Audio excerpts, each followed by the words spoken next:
Hello and welcome to my Oscars review. I love to watch the Oscars every year. I look forward to it, so I thought this year I would give my own review of all the best motion pictures of 2024. And for a fun little twist, I'm going to try to guess which movie's going to win, and we'll see if I'm right. So let's jump into it.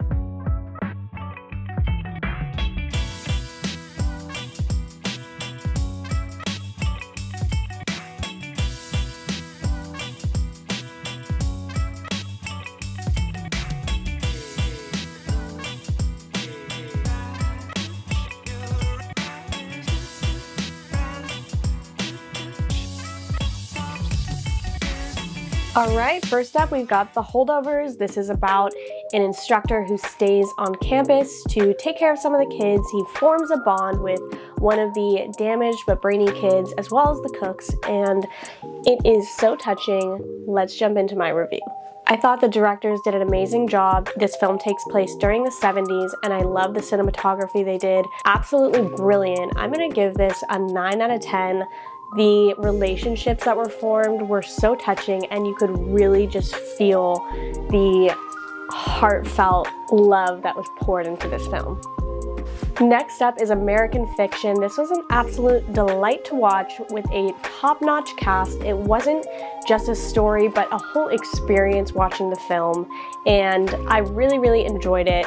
I would give this one probably an 8.5 out of 10. All right, and don't worry, there will be no spoiler alerts in this video. I'm gonna keep it just simply to my reviews and a little bit about the movies themselves. All right, next up, we've got Zone of Interest. This is heavy, this is somber, but truly a cinematic masterpiece. It's not something I could necessarily watch again just because of its heaviness, but I do recommend it. I think it was such a good movie and something that is an important lesson to watch. Make sure you finish it, watch till the end. The last scene had me in tears. So I'm gonna give this one an 8 out of 10. It was amazing, but I don't lean towards somber and heavy movies as much being my favorite. Still an amazing watch, I recommend. All right, next up we've got Barbie. Everyone knows this movie, and you know, I'm personally a fan of the old classic Barbie, and to me this one was a little bit too try-hard, a little bit too woke, and the cinematography was just not exactly what I expected. It was fun, it was colorful, but it was a little bit more plastic than I was expecting, which maybe is my own fault for having those expectations. However, not my favorite. I do love the Margot Robbie and Ryan Gosling. They were fun in it, but I'm gonna give this one a 6 out of 10. Okay, the Oppenheimer. Everyone's heard of this one. The making of the atomic bomb. Not really something that I'm drawn to and interested in, but went to go see it anyways, had so much hype around it. It was a little bit long, kind of slow, not really my thing. So I'm gonna give this one a 4. All right, next up we have Poor Things. This is a movie about a damaged but brilliant doctor who saves a girl. They go on all these adventures across continents. I'll leave you to watch the movie to find out the rest.